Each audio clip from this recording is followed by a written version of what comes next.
endless loops, reconstituted vinyl records, and some of the boldest, most creative film montage in the contemporary art world.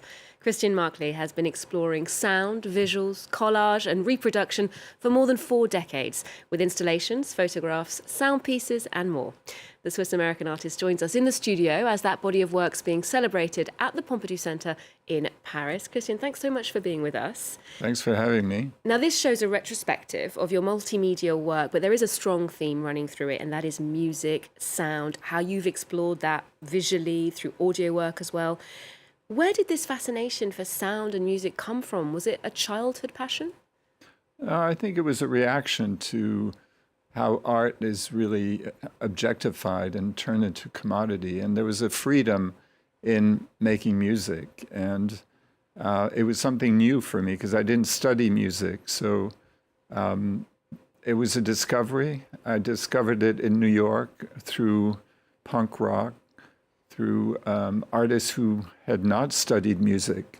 Therefore, it gave me the freedom to maybe try it myself. But instead of picking up a guitar, I picked up records and turntables.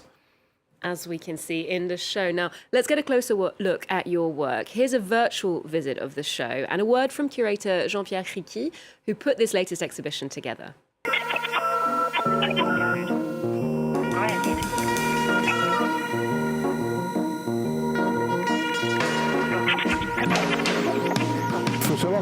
You should know that Christian Marclay is not a musician, strictly speaking, in that he doesn't play an instrument. You could say that he's more of a sound engineer. He doesn't have a respectful, traditional relationship with music. He's always halfway between music and sound. And as far as music goes, he was very quick to embrace everything that comes with the musical object itself, meaning he made fake instruments, he made records, but he was also really interested in the album sleeves that he cut up and reassembled. So Jean-Pierre mentions there that the material, physical existence of music is important in your work. For example, using cassette tape as media, exploring the visual language of album sleeves. But in today's musical landscape, a lot of people are listening to things like MP3s. So what happens when music is immaterial? Yeah, it's music is immaterial by nature. So I think it's sort of a return to the natural condition of music, the ephemeral, and that attracts me.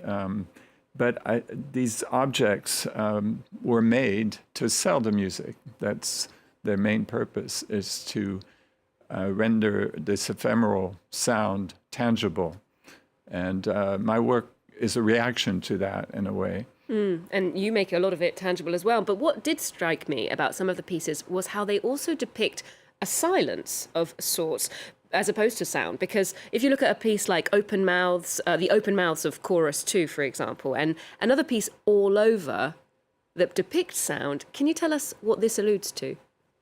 Well, I think I used silence when I started working in the art world because when you presented sound, it was disturbance. And when you're a young artist, you're showing in a group show.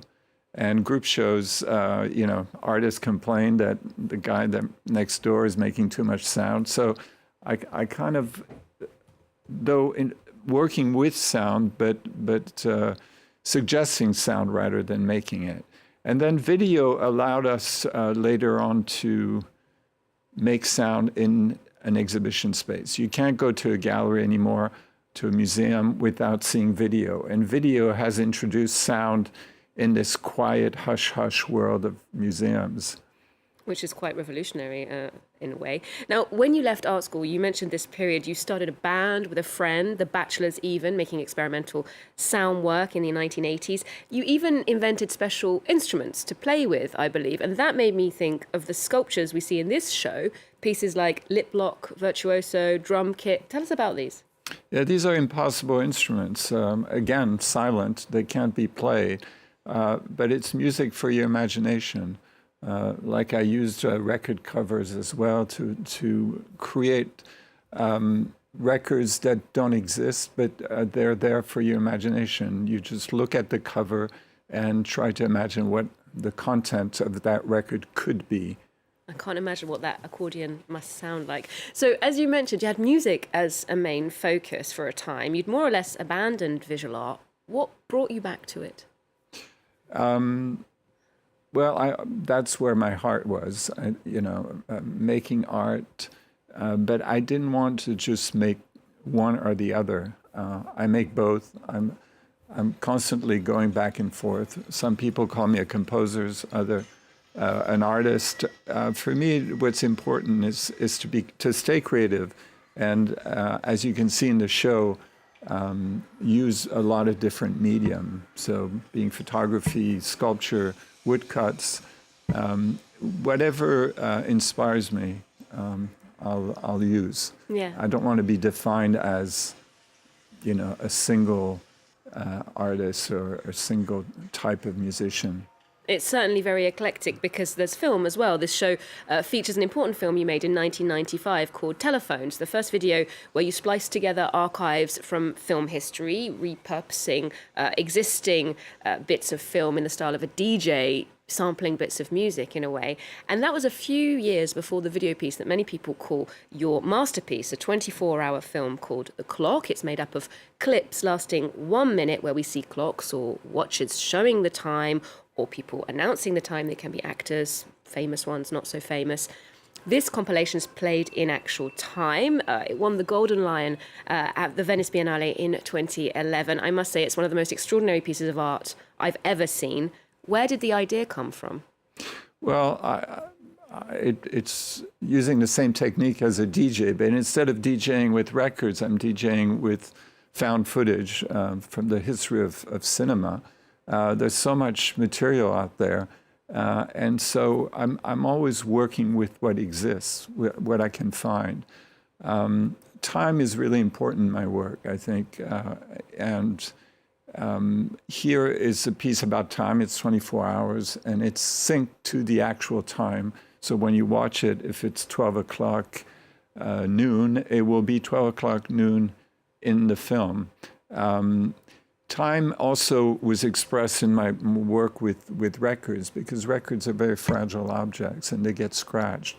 And these scratches are sort of the patina of sound, or a sort of sonic patina that express also time. It's a fascinating piece. Now, another sound installation of yours from 2018 is called All Together.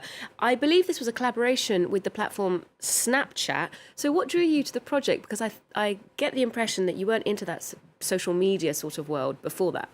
No, I don't use social media, but I'm really fascinated because this is the way young people communicate today. Not everybody does, except a few exceptions like me. But to me, the fact that so many people use it, and the telephone attached to a cable is something obsolete. And so I wanted to work with what the telephone is today, which is everything. It can be a musical instrument, but it's also a camera. It's a computer. It's everything you need in your pocket. So I couldn't resist the temptation to work with Snapchat.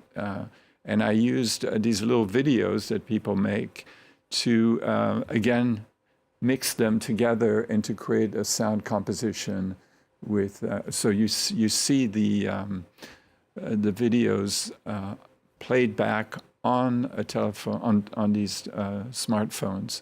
And for me, it's just, try to be very contemporary and react to the world that surrounds me, because I use what's around me. It feeds me, and I of course, there's always a certain critical aspect to what I do. And it's another medium as well, I suppose, the smartphone with which to create art or consume art. There is an interactive component to this exhibition at the Pompidou Centre as well, using the facade. How does that work? Yes, so that's using augmented reality that Snapchat has developed. And so I've turned the facade of the Pompidou, which is basically a grid, into 11 keys that you can touch and trigger sounds that I've recorded inside the museum. So it's called Playing the Pompidou, and you can create these little compositions that you can then share with your friends. Yeah, another impossible or actually possible instrument. The last question I want to ask you, we asked you for a cultural tip. You directed us to another exhibition in New York this time, which launches a series of cultural events to mark 50 years since Pablo Picasso died. It's called Cubism and the Trompe-l'œil tradition. Tell us what you liked so much here. It was a surprise for me to discover that show at the Metropolitan Museum. I was just there in December. I didn't think that these two things, the kind of hyper-realistic painting of 17th century Dutch painting, kind of memento moris, had much to do with Cubism. But in fact, this idea of showing the ephemeral is something that they were both interested in. And there's a lot of music. So I was inspired by this aspect of music, because music is the ultimate ephemeral thing. I love when I go and see a show that surprises me and maybe provides an opening towards a new work. Certainly opens windows on the past. Thank you very much for the tip, and thank you very much for joining us today. We'll leave you with a clip of that show at the Met in New York. Do remember you can get more arts and culture on our website and our social media channels too.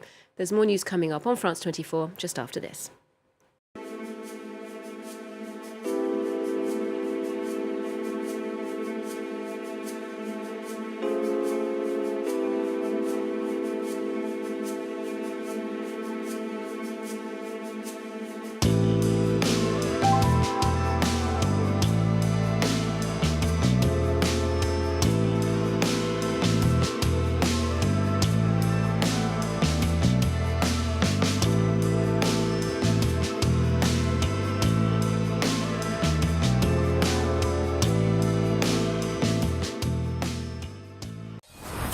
De que los crímenes de periodistas se deben de perseguir con toda la fuerza del Estado para desalentar los ataques a periodistas. No es la solución que nos pongan un agente ministerial o un policía detrás de nosotros. Porque el día que nos quieran matar, primero matan al escolta y después te matan a ti. Y tenemos que sembrar ese mensaje. El que toca a uno de nosotros nos toca a todos. No hay de otra. Y si para eso hay que derramar sangre, aquí está la mía. Y la que siga.